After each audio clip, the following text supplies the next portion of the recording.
Is Kyokyo.com really the ultimate destination for Asian beauty lovers, or just another overhyped online store with clever branding?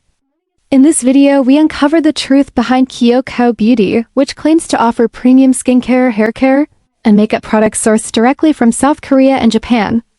Launched in 2021 by Jillian and Kevin, this Toronto-based, Asian-owned company presents a polished image, complete with a detailed About Us page, active social media on Instagram, Facebook, and YouTube, and multiple contact methods including live chat and email. On the surface, Kyokyo.com looks legit, especially with claims of 7,800 customer reviews on their website. But when we cross-check that with just 11 reviews on Trustpilot averaging 4.2 stars, the numbers don't quite add up.